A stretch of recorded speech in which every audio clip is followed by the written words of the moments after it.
All right. So here is your review for your test. So the first thing is you gotta know is your vocabularies. Um, Here are the basic ones. And the connection here is I want you to keep in mind that a species, as they combine, they form populations. Populations form communities, and communities form ecosystems. So an ecosystem is this connection between all the living things, which would be a biotic, and the non-living things, which would be abiotic, and how they interrelate and how they affect each other. So, those are your two terms. Make sure abiotic, meaning the word a before the word literally means the absence of. So the absence of living things. So abiotic means non-living, doesn't mean dead. And biotic are living things. So let's get into it. So what are the main biotic factors? First one is food. Okay, and food we're talking about what they eat. Water uh, is talking about the availability of it. And in the game he played today in class, we know that when food, water, or shelter, or space, if that amount goes down, your population has to react to that. So the living things react to the non-living things. Okay, so the abiotic are the things that control the biotic. If there is no shelter, if there's no space, the amount of organisms in that ecosystem will go down. If all of a sudden there's more food, more space, more shelter, the population now will go up. So let's look at these a little more carefully. So with water, what would happen if failed population if our watershed dried up? So if this word drought means a long period of time without water, you can imagine if there's no water, and if you go take a shower or drink while there's no water, are people going to move into favor or move away? They're going to move away. So water can control a population. With shelter, this word here, deforestation, comes up. And a deforestation or a tornado, these are things that can wipe out entire areas of land. So deforestation means the removal of the forest. So the process of removing the forest. So you can imagine if there's a time as a wildfire or a tornado hits a forest and all the trees are killed off, then those trees represent not just food, but also shelter and space for the forest animals. What would happen to their population? Hopefully you said it would go down. Okay, so wildfire is an example of that. And then with space, we look at these things called density dependent factors. Whenever there's an overcrowding, people are jammed in or animals are jammed in, there's not just increased competition, but there's an increased chance of a lot of these diseases and other density dependent factors to affect the population.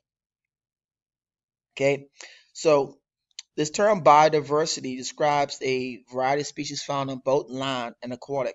So this word terrestrial messed some of you guys up on your questions earlier. Terrestrial means land, aquatic means water. Okay, so we looked at this term of density independent factors, which are mostly abiotic um, and are natural disasters. These are things that will affect the population regardless of its size. And therefore, a density dependent factor is size matters. Okay, there's this thing called carrying capacity. It is the maximum amount um, that any ecosystem can hold. Anytime a population exceeds its carrying capacity, it nature has a way where a limiting factor will bring things back into balance. Okay, so if we're talking about if we're talking about your abiotic factors, that then brings up the concept of okay, how do we this look like? So let's go to some of these questions here. Um, so which sequence shows the correct flow of energy? Well, we know that in the ecosystem, energy starts from the bottom up. So we're going to start off with the sun, which gives energy to producers, consumers, and decomposers.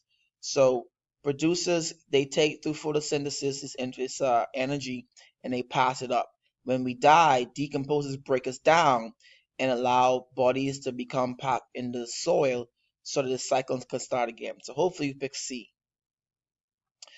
which was more likely experience increased competition. So this is where drought. So who's gonna have a problem after a drought? So the word drought means we're looking at a water shortage. Remember, everything starts off at the bottom of a food chain. So it starts off with our producers or autotrophs. That's going to be our plants, okay? Because they're the ones that affect first. And if there's no water for the plant to grow, then that affects your primary consumers who come right afterwards. So guys, please look at your uh your notes. Which process starts the release of energy? All right. So this is something we didn't go over in class, but I thought I'd throw it inside here. So once we eat food, digestion breaks it down to allow us to live. Remember we said we don't survive off food, we survive the sugar. And the sugar in our body means energy. And this energy is released through digestion. That's why after you drink a soda or eat candy, you feel a bump in your energy flow because you now have more sugar in your body, but it must be digested first. Which best describes the carrying capacity. So you know this is the important word. This is your vocabulary word, so you know your answer is going to talk about that. And the answer here would be okay. It would be D. The amount of individuals organism can support. And if you ever exceed your carrying capacity, one of those abiotic factors become a limiting factor and bring you back down. So now in our symbiosis, remember your symbiosis, there are three types of symbiosis. There is your mutualistic, which means they both benefit. Mutual means both. So here's that word. Let me go back. So here's the word mutual. It means both get something good. And then we have the word commensalism. Commensalism is a plus zero. So one gets something good, the other one gets nothing. Then we have a parasitic relationship where one gets hurt, the other one benefits. On your quizzes, you saw that term here with the word host. So a host is where you have a parasitic relationship where one lives inside the other one. A mosquito is a parasite to us, but we're not its hosts. They don't live in our bodies. But you can have a tapeworm or a parasitic worm living inside a body, and then we'll call that organism is living in its host. That's where the word comes in. So hopefully here you pick the bee in a flower. The bee needs the flower for nectar. The flower needs the bee for pollination. So because nature loves variety. Now here's a really good question. It's long, but it's pretty simple. So you have 10 fish and live in a 10-gallon tank for 6 months. However, within 2 weeks of adding 6 new fish, the population drops to 7. So if you have a tank of fish, the tank itself relates to shelter and space.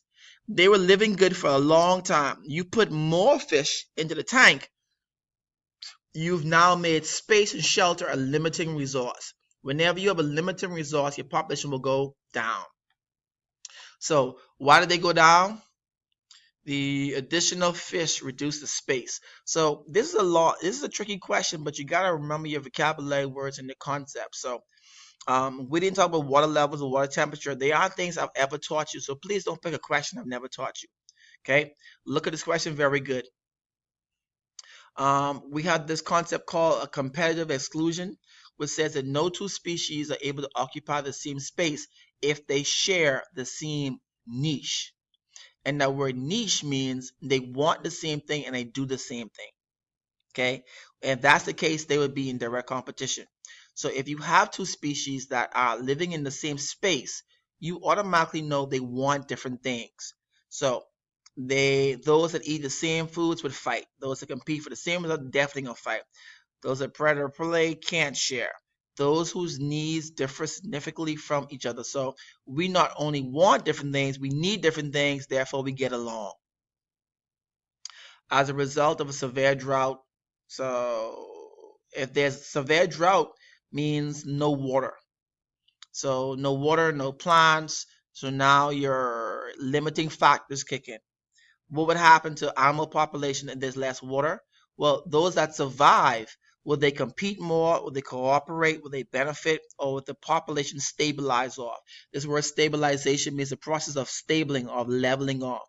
We know, like in the game we play in the gym, whenever resources goes down, competition goes up. So answer here would be A. All right, so look at these questions, guys.